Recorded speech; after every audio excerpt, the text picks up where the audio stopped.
नमो भगवते वासुदेवाय। ओम नमो भगवते वासुदेवाय। ओम नमो भगवते वासुदेवाय।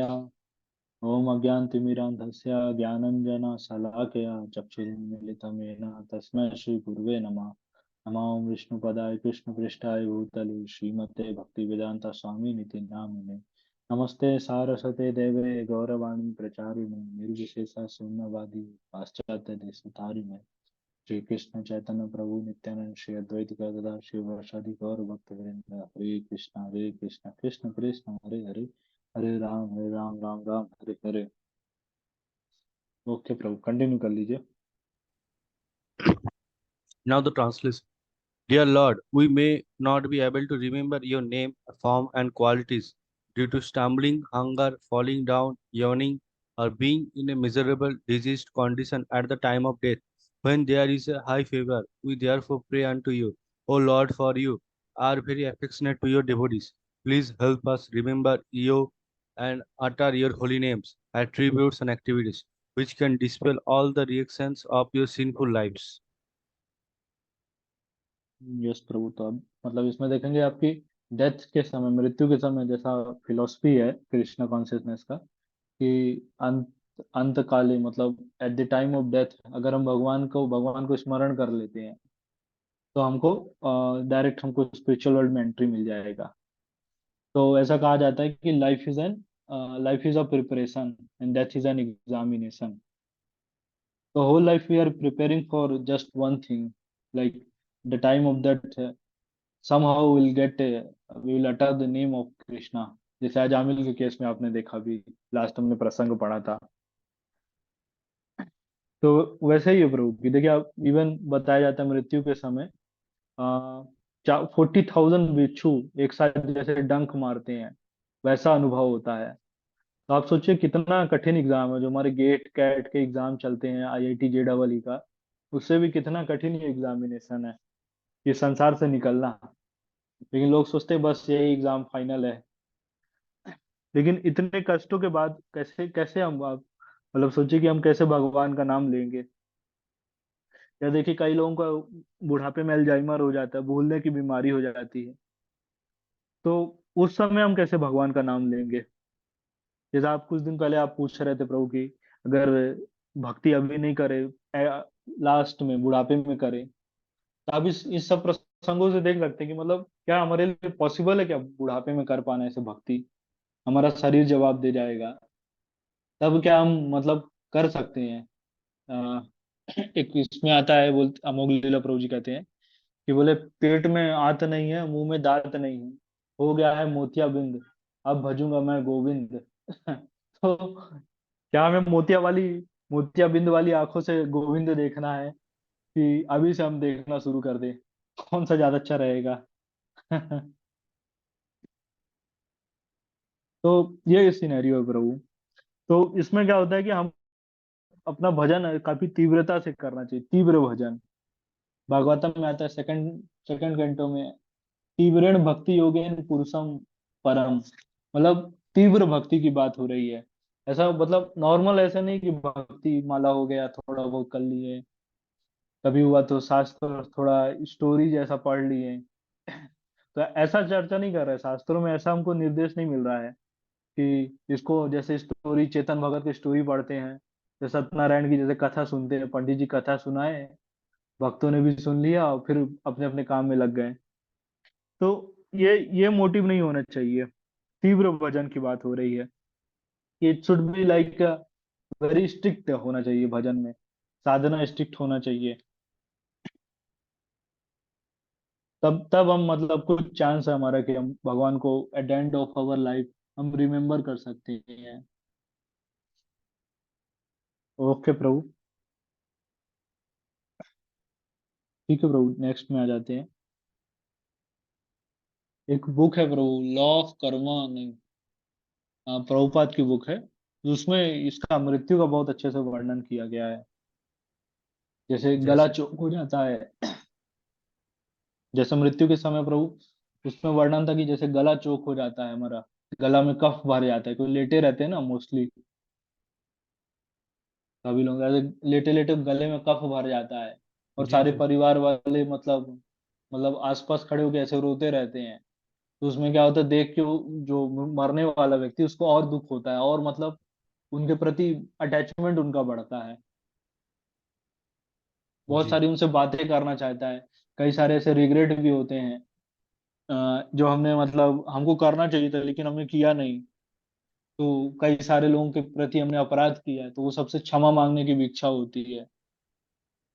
रिग्रेट सोचते हैं कि हमको काश ये कर लेते हैं। ये सब चीजें पूरा मतलब ऐसा उसके जहन में चलता रहता है, जो मृत्यु वाला व्यक्ति है। लेकिन इतना हेल्पलेस कंडीशन हो जाता है कि बोलना चाहता है लेकिन गले में कफ, कुछ बोल नहीं पाता। और इसी तरह से इतने हेल्पलेस कंडीशन उसको शरीर छोड़ना पड़ता है। और आसपास जब सब देख रहा है कि सभी लोग रो रहे हैं, तो उसका और परिवार के प्रति और आसक्ति बढ़ जाता है। तो अगला जन्म होता है कि वही मतलब उसको वापस ही आना पड़ जाता है इस तरह से। इवन एक और चीज बहुत इंपॉर्टेंट है प्रभु, जैसे घर पे आजकल आप देखिए ना, लोग मतलब जानवरों की ऐसे फोटो लगाते हैं, हॉर्स से, रनिंग हॉर्स इस तरह से, या पिजन की फोटो लगाते हैं। तो ये सब भी कारण होता है कि इसलिए मतलब इसमें हमको निर्देश दिया जाता है कि भगवान की फोटो होनी चाहिए घर में, ऐसे जानवरों ये सब की नहीं होनी चाहिए। क्योंकि हो सकता है मृत्यु के समय हम देख लिए, अरे कबूतर, वही हमारी कॉन्शियसनेस में रहा, आ गया, तो नेक्स्ट टाइम हमको वैसा लेना पड़ जाएगा, तो हमारा तो मतलब सारी तपस्या खराब हो गई ना। तो इसलिए ये चीजें भी अवॉइड करना चाहिए। जी प्रभु जी। ओके। और प्रभु, आज मैं पढ़ रहा था, आपको मैं कुछ शेयर करता हूँ। आज मैं ये 7वें कैंटो पढ़ रहा था, उसमें हिरण्यकश्यप का आता है। मतलब हिरण्याक्ष की जब मृत्यु हो जाती है, तो जो हिरण्यकश्यप के मतलब परिवारजन है, जो उसकी माता दिति, और जो सिस्टर इन लॉ है, मतलब भाभी जो हुई, तो सभी लोग विलाप कर रहे हैं, हिरण्यकश्यप आगे समझा रहे हैं। उसमें भी यही सेम चीज, ऐसे स्टोरी था कि मतलब इतना हेल्प, हम सोचते हैं कि हम सब कुछ कंट्रोल कर रहे हैं, लेकिन हम इतने हेल्पलेस होते हैं ना। प्रभुपाद कहते हैं कि one day we will kicked out from our position. लेकिन हम इतने अटैच रहते हैं संसार से, हमको लगता है कि सब कुछ हमारा ही है, सारा संसार हमारा है, ये परिवार, ये बंधु बांधव सब हमारे हैं। मैंने कुछ ऐसे पॉइंट्स भी आप लोगों को शेयर किए थे ये अपने ग्रुप में। ठीक है प्रभु, आगे चलते हैं। क्लियर है ये वाले पॉइंट? जी प्रभु, ये बात आपकी बहुत अच्छी लगी। One day you will be kicked out from that position. Kicked out. एक और मैं इसमें इसी के रिलेटेड इंसिडेंट शेयर करता हूँ भी। मतलब कुछ दिन पहले का, ऑफिस में हम लोग बैठे थे, तो एक हमारे फ्रेंड का जो ऑफिस का है, तो उसको मतलब घर जाना उसने यहाँ से ट्रांसफर ले लिया, तो वो घर जा रहा था। तो अब वो प्राउडली क्या कह रहा है कि मतलब जिस चेयर पे वो बैठता था, मतलब ऐसे सबका पर्टिकुलर सीट होता है ना, तो प्राउडली कह रहा है कि अरे ये मेरा चेयर है ना, ये अब तुम लोग ले लेना। तो मुझे उसी टाइम ऐसे स्टक कर गया, तो मुझे मतलब ऐसे रियलाइज हुआ, सेम चीज को मैं कनेक्ट कर पाया। तो मैंने उससे पूछा कि क्यों भाई, तुम्हारा चेयर है ये? कहता हाँ भाई, मेरा चेयर है, यहीं मैं बैठ के काम करता था। बोले अगर तुम्हारा चेयर है तो भाई इसको, ये मतलब जब हम लोग काम करते हैं उसको ओडीसी बोलते हैं। तो मैंने कहा कि उससे कि अगर तुम्हारा चेयर है तो तुम इसको ये ओडीसी से बाहर ले जाओ, ये हमारे जो रूम है इससे बाहर ले जाके दिखाओ। तो मतलब आदमी के पास कोई पोजीशन नहीं है, लेकिन आउट ऑफ इल्यूजन उसको लगता है कि ये मेरा चीज है। जी प्रभु जी। समझ रहा है ना प्रभु? जी प्रभु जी। हम खुद मतलब जैसे टीसीएस में हम काम कर रहे हैं ना, तो हम खुद दूसरे के लिए काम कर रहे हैं, लेकिन हमको लग रहा है नहीं नहीं, ये तो हमारा चीज है। आसक्ति ऐसा हो जाता है ना। सिमिलरली हमारे साथ भी होता है, जहाँ जहाँ हम रह रहे हैं, जहाँ जिस देश में जन्म लिए हैं, इसको हम सोचने लगते हैं ये तो हमारा है सब कुछ। तो इस शरीर से सब सब रिलेशनशिप है ना, कि जिस घर में हमने जन्म लिया हम सोच रहे हैं हमारा है। रिलेटिव से सब हम मेरे रिलेटिव्स हैं। तो फिर ये इल्यूजन का कारण, ये आउट ऑफ इल्यूजन ऐसा हम सोच रहे हैं ना। क्योंकि अगर हमारा है तो हमारे पास कुछ शक्ति भी होनी चाहिए ना, कि क्या हम अपने मतलब रिलेटिव्स को क्या हम अपने मृत्यु से बचा सकते हैं? क्या हम स्वयं को अपने मृत्यु से बचा सकते हैं कि हम प्रोपराइटरशिप ऐसे स्टैम्प ठोक रहे हैं, ये तो मेरा है। ठीक है ब्रो, क्लियर हुआ वाला पॉइंट। जी प्रभु जी। ऐसे ही एक और इंसिडेंस है, मतलब 12th कैंटो में आता है, भूमि गीता है, भूमि गीत है। तो उसमें मतलब जो भू देवी हैं वो ऐसे ही बोलती हैं कि बोले संसार इसमें देखते हैं तरह तरह के राजा हैं। वो पूरा ऐसे संपत्ति पे बोलते हैं कि ये भूमि जो है, ये मेरी भूमि है, रजिस्ट्री करा लिया हूँ क्योंकि ये मेरे नाम पे जमीन है। अगर ठीक है तुम्हारे नाम पे जमीन है, लेकिन एक दिन तो तुम ही यही छोड़ के चले जाओगे। तो इस तरह से मतलब रियलाइज कर सकते हैं कि कितना टेम्परेरी है ये सब चीजें। जी प्रभु जी। ऐसे प्रभुपाद कहते हैं कि one day will be kicked out, you will be kicked out from your position and still you are thinking this is yours. ठीक है ब्रो, आगे चलते हैं। Now, dear Lord, here is a great King Navi, whose ultimate goal in life is to have a son like you. Your lordship, his position is like that of a person approaching a very rich man, begging for a little grain. Maharaja Navi is so desirous of having a son that he is worshipping you for a son. Although you can offer him any exalted position, including elevation to the heavenly planets or liberation back to Godhead. तो देखिए इसका purport आप पढ़ेंगे ना, first line, तो यहाँ पर देखिए क्या लिखा है, the priest were little ashamed that King Navi was performing a great sacrifice just to ask the Lord's benediction for a son. Lord could offer him promotion to the heavenly planets or the Vaikuntha.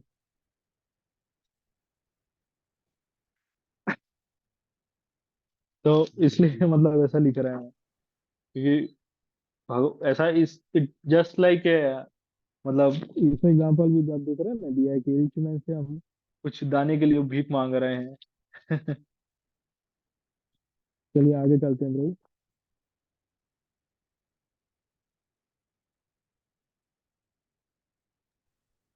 Dear Lord, unless one worships the lotus feet of great devotees, one will be conquered by the illusory energy and his intelligence will be bewildered.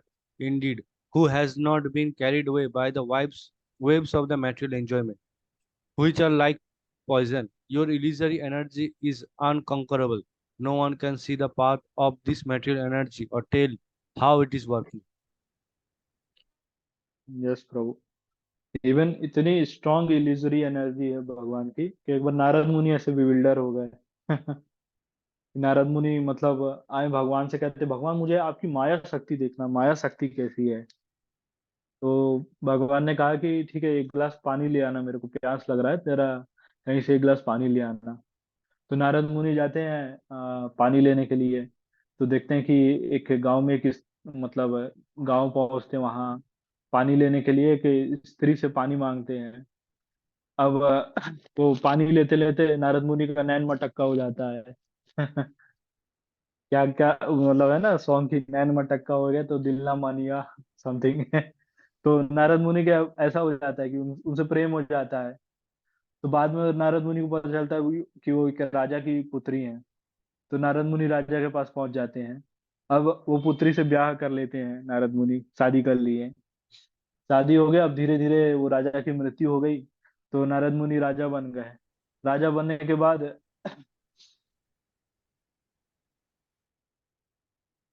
राजा बनने के बाद नारद मुनि के बच्चे हुए हैं। तो अब नारद मुनि बच्चों को सिखा रहे हैं कि कैसे एक राजा को रहना चाहिए। तो इस तरह से अब ट्रेनिंग दे रहे हैं ऐसा। फिर क्या होता है आगे कि नारद मुनि ऐसे बच्चे हो गए, ऐसे संसार चल रहे थे। एक दिन पड़ोसी राज्य से आक्रमण होता है और नारद मुनि का मतलब ये साम्राज्य यहाँ हार जाते हैं। फिर इस कारण से इन लोगों को मतलब नारद मुनि को राज्य से निकाल दिया जाता है। तो मतलब एक जैसे जो राजा वाली पोजीशन उससे फॉल डाउन हो गया है, एक सामान्य नागरिक बन गए।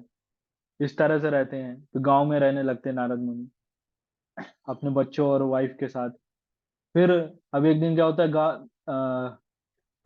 इसमें बाढ़ आ जाती है गाँव में। अब नारद मुनि देख रहे हैं कि उनके बच्चे सब बच्चे डूब रहे हैं, वाइफ डूब रही है। अब नारद मुनि खुद डूब रहे हैं। अब नारद मुनि तैरने का प्रयास कर रहे हैं, बचाओ बचाओ चिल्ला रहे हैं, बचाओ बचाओ इस तरह से। तो तभी कृष्ण जी आते हैं और नारद मुनि कैसे गले पे हाथ रखते हैं, अरे नारद, तुम तो पानी लेने गए थे मेरे लिए। तो नारद मुनि को रियलाइज होता, अरे भगवान की माया, माया के चक्कर में मैं आ गया था। तो समझे कि मतलब कितनी खतरनाक है भगवान की माया।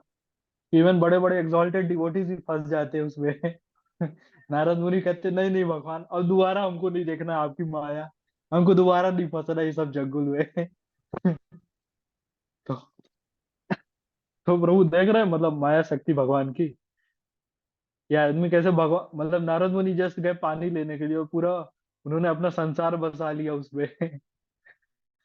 और भगवान को ही भूल गए। जी प्रभु जी। ऐसा होता होगा ना हमारे साथ भी, कभी कभी हम कुछ बहुत सीरियस काम में लगे हों और जरा सा मान लीजिए कुछ ध्यान भटका, हुआ गेम खेलने का हमारा मन कर गया या कुछ मूवी देखने का मन हो गया, जी। तो फिर देखिए पूरी पूरी मूवी देख लेते, पूरा गेम कंप्लीट हो जाता है 2 2 3 3 घंटे का। फिर रियलाइज होता है उसके बाद, अरे हमने क्या किया अभी तक, क्या कर रहा था मैं।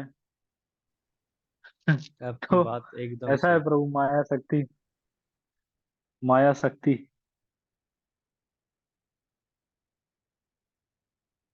ठीक है प्रभु, चलते हैं वही, यहाँ यहाँ भी उसी चीज का वर्णन हो रहा है, जस्ट लाइक अ पॉइजन दैवी ही ऐसा मई मम माया दुरातया। मतलब मेरी माया को पार करना बहुत कठिन है, ऐसा भगवान बोलते हैं गीता में। आगे पढ़ेंगे ये भी, कंटिन्यू कर लीजिए प्रभु। Oh Lord, you perform many wonderful activities. Our only aim was to acquire a son by performing the this great sacrifice. Therefore, our intelligence is not very sharp. We are not experienced in ascertaining life's goal by inviting you to to this negligible sacrifice for some material motive. We have certainly committed a great offense at your lotus feet. Therefore, O Lord of Lords, please excuse our offense because of your causeless mercy and equal mind. तो यहाँ पर देखिए मतलब even आप ध्रुव महाराज का case देखेंगे ना, ध्रुव महाराज भी पहले उनकी इच्छा थी कि ब्रह्मा जी से भी बड़ा मैं किंगडम मांगूंगा, लेकिन जब भगवान आते हैं तो ध्रुव महाराज कहते हैं, like I am bargaining, bargaining for some, मतलब सम ब्रोकन ग्लासेस, ऐसा ध्रुव महाराज कहते हैं। तो ये भक्तों के आउट ऑफ ह्यूमिलिटी होता है कि अब उनको रियलाइज हो रहा है कि मतलब भगवान भगवान का मतलब डायरेक्ट दर्शन पाने कितना दुर्लभ है, और हम मतलब हमारे डिजायर क्या है, ऐसा मांग रहे हैं जैसे। लेकिन लेकिन ये केस में आप देखेंगे कि इसमें क्या है, जैसे भगवान को पुत्र के रूप में मांग मांग रहे हैं। तो ये केस क्या है कि ये भगवान की सेवा करना चाहते हैं, इसका भाव है इधर। लेकिन भगवान आउट ऑफ भगवान ह्यूमिलिटी का ऐसा। पुत्र हिसाब नहीं, भगवान के जैसा पुत्र।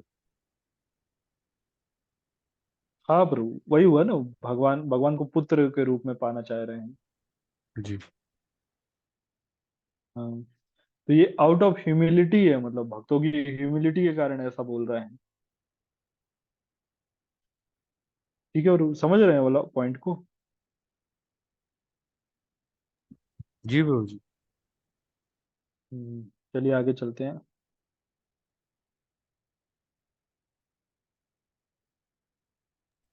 Sri Sukdev Goswami said, the priests who were even worshipped by King Nabhi, Emperor of Bharatvarsha, offered prayers in prose. Generally, they were in poetry and bowed down at the Lord's lotus feet. The Lord of Lords, the ruler of demigods, was very pleased with them. He began to speak as follows. चलिए next में देखते हैं। ऐसे भी king नाभि का जो वर्णन आ रहा है ना, पूरे पृथ्वी के राजा हैं अभी। जी। अच्छा, पूरे पृथ्वी के 7 महाद्वीप के। हाँ, yes. Now the translation. The Supreme Person of God had replied, O great sages, I am certainly very pleased with your prayers.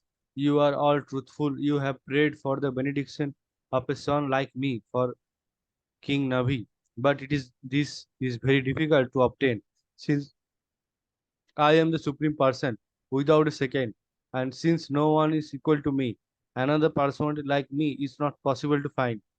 In any case, because you are all qualified Brahmanas, your bribation should not prove untrue. I consider Brahmanas who were well equipped, who were well qualified with Brahmanical qualities to be as good as my own mouth. ये last वाला point समझ नहीं। कहाँ पर से bro? अच्छा, in any case you are all qualified Brahmanas.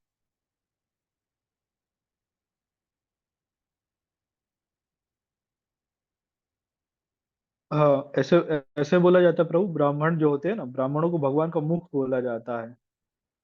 जैसे आप देखेंगे ना, कभी हम कुछ रिचुअल्स कराते हैं घर में, तो ब्राह्मण भोज कराया जाता है। तो इसलिए एक ये भी कारण है, क्योंकि भगवान, ब्राह्मणों को भगवान का मुख कहा जाता है। लेकिन अच्छा। आज क्या है, आज उल्टा हो गया है। मतलब जैसे किसी का सरनेम चतुर्वेदी है, तो उसका मतलब है उसको चार वेद नहीं पता है। पहले मतलब पहले पहले के जमाने में चतुर्वेदी मतलब जिसको चार वेद का ज्ञान है। लेकिन आज ये सरनेम रह गया, चतुर्वेदी मतलब जिसको चार वेद नहीं पता। त्रिवेदी मतलब जिसको तीन वेद नहीं पता है। द्विवेदी मतलब जिसको दो वेद नहीं पता है। और वेदी, अच्छा। वेदी मतलब वेदी, वेदी साहब कहते हैं कि वेद क्या है। अच्छा, द्विवेदी मतलब वेद ऐसे क्या कहते हैं ना, होते हैं? जोक जो हंस हंस से परे हर्ष में।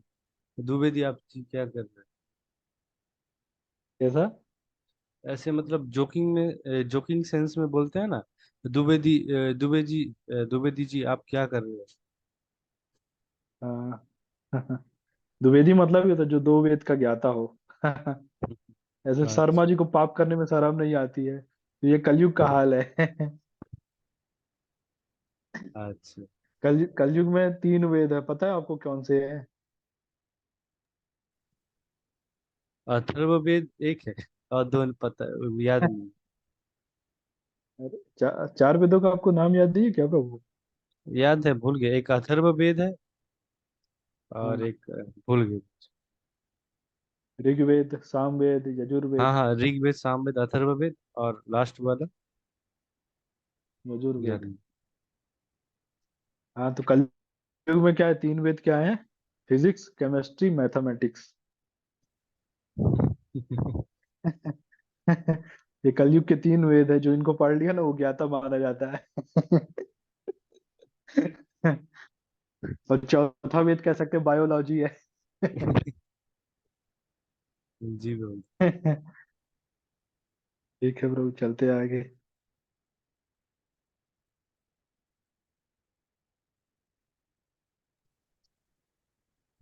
Since I cannot find anyone equal to me, I shall personally expand myself into plenary portion and thus advent myself in the womb of Merudevi, the wife of Maharaja's Nabi, the son of Agnidhar. आपको last वाला तो clear हो गया ना, point line जो था? जी बाबू जी। ठीक है ब्रो। तो भगवान अब ऐसे मेरु देवी के गर्भ में आ जा रहे हैं। तो ऐसा एक और बहुत इंपॉर्टेंट पॉइंट है इसमें, कि जैसे लोग सोचते हैं ना कि मतलब भगवान भगवान से किसी को पुत्र हुआ है, तो ऐसा नहीं कि भगवान जाके उसके साथ उनको आ, मतलब सेक्सुअल एक्टिविटी ऐसा कुछ करना पड़ेगा। भगवान के बस ग्लैंस करने से, एक नजर बस से ही काम हो जाता है। तो मतलब कई सारे ऐसे चीप लोग होते हैं, जो चीप मेंटेलिटी के होते हैं, वो ऐसा बोलेंगे, अरे भगवान फिर गए होंगे, फिर ऐसा सब किए होंगे। ये सब चीप मेंटेलिटी के कारण होता है। तो ये भी हमको ग्लोरीज भगवान की समझना पड़ेगा। जब जब महाविष्णु के ग्लैंस से, आप समझे कि महाविष्णु है, तो उनके ग्लैंस से पूरी प्रकृति एक्टिवेट हो जाती है। तो किसी के गर्भ में मतलब ये बेबी का आना कोई क्या भगवान के लिए बड़ी बात है? सत्य तो बात है। ऐसे एक और एग्जाम्पल आता है, बोले रामचंद्र जी के नाम से ये पत्थर तैर रहे हैं समुद्र में, कैसे ये संभव कैसे है? बोले भगवान इतने सारे प्लैनेट्स को तैरा रहे हैं इतने सारे प्लैनेट्स को तैरा रहे हैं, इतने मतलब स्पेस में, तो भगवान के लिए कोई कठिन काम है क्या ये पत्थर तैराना, वो भी पानी के ऊपर? तो ऐसा समझ सकते हैं। जी प्रभु जी। ठीक है, क्लियर है प्रभु? जी प्रभु जी। जो लोग डाउट करते हैं ना, बोले कैसे राम सेतु कैसे बन सकता, पानी में पत्थर पानी में कैसे तैर सकते हैं, या उसके लिए कुछ अलग अलग साइंटिफिक थ्योरी बताएंगे। अरे वो तो कोरल रीफ है इसलिए वो तैर रही है, उसमें भगवान का कोई कनेक्शन नहीं है। तो ऐसे उसको अपना एथीज्म प्रूव करने की कोशिश करेंगे, भगवान का कुछ नहीं है उसमें। ये सब मायावाद होता है प्रभु। अच्छा, ये चलिए मायावाद। चलते हैं नेक्स्ट में। हम भगवान को समान इंसान समझ रहे हैं ना। बोले हम पत्थर डालते तो डूब जा रहा है, भगवान कैसे तैरा सकते हैं? मतलब भगवान को ये अपने बराबर समझ रहे हैं ना। प्रभु जी, मायावाद मतलब, मायावाद का मतलब क्या होता है, मैं पता नहीं। मायावाद मतलब होता है प्रभु कि जैसे, मतलब दो एस्पेक्ट होते हैं इसके, जैसे भगवान को समान इंसान समझना, जैसे अभी अच्छा। हमने एग्जाम्पल देखा। जैसे लोग कहते हैं ना कि भगवान कुछ नहीं है, उन्होंने कुछ अच्छे बड़े बड़े काम किए इसलिए लोग उसको भगवान जैसा पूजने लगे, वो भी हमारे जैसे समान इंसान ही है। अच्छा। जैसे सदगुरु को आप सुनेंगे, Ram is also human but he perform some herculean task, that's why we are worshipping just because of his herculean task, and at the same time he maintains his stability, he is stable in all such conditions, तो कहेंगे ये that's why we are worshipping Ram. तो ये that is मायावाद। तो भगवान को आप समान इंसान बता रहे हो, नहीं तो कुछ होंगे वो कहेंगे भगवान, मतलब हम भी भगवान बन सकते हैं। आपका ये पोइट को सुनेंगे, वो कहेंगे कि मैं हूँ राम, मैं ही राम हूँ, मैं ही परशुराम, मैं ही कृष्ण हूँ, मैं ही सुदर्शन धरने वाला हूँ। तो ऐसी बातें करेंगे तो अपने आप को भगवान साबित कर रहे हैं। जैसे आप अच्छा। देखिए साईं बाबा को है, साईं बाबा को आज भगवान जैसा पूजा जाता है, ये मायावाद है ये। आप ऑर्डिनरी इंसान को भगवान बना दिए हो। अच्छा। क्योंकि अगर if Sai Baba is an incarnation तो उनका नाम कहीं शास्त्रों में होना चाहिए ना। जी। जैसे हमको कुछ नहीं मिलता है कहीं भी, फिर कैसे भगवान हो गए? ये मायावाद हो जाता है प्रभु। और ये बहुत डेंजरस होता है मायावाद। वो एक संत भी हो सकते थे। हाँ उनको फकीर, मतलब साईं बाबा को तो फकीर बोला जाता है, तो मतलब। ऐसा बोल सकते हो कि संत है, सन्यासी है इस टाइप से। जी, साधु महात्मा। बट लाइक, हाँ now but worshipping him like an God, like an अवतार, तो फिर वो प्रॉब्लम है ना, ये मायावाद हो जाता है ये। कई सारे आप योगीज को देखेंगे, वो कहेंगे हम भगवान हैं। अच्छा। इवन आप कई सारे आप देखिएगा ना, जाएंगे मठों में जाएंगे कई सारे आप योगीज के, तो आप ऑब्जर्व करेंगे कि भगवान के साथ उनका फोटो लगा हुआ है, मतलब राम एंड कृष्णा के साथ जस्ट बगल में उनका फोटो लगा रहेगा। ऐसा भी होता है। हाँ प्रभु।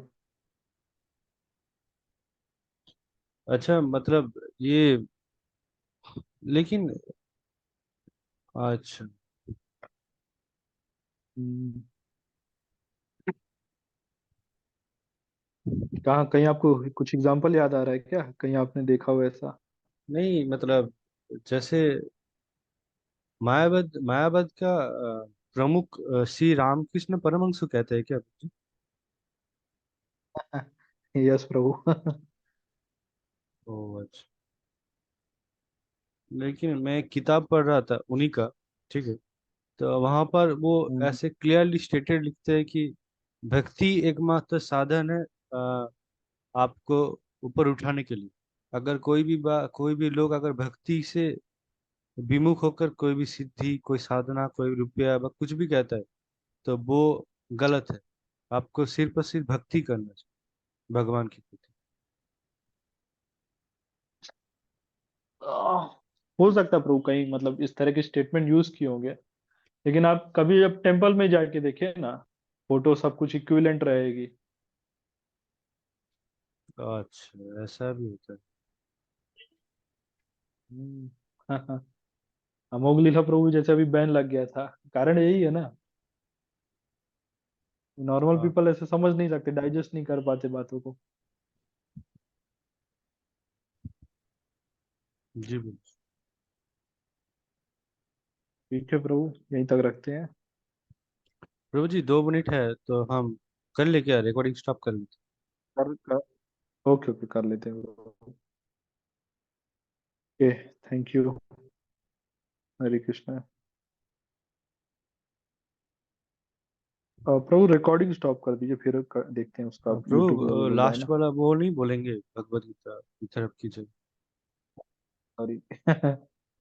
ओके। श्रीमद् भागवतम महापुराण की जय। जय। श्रील प्रभुपाद की जय। जय।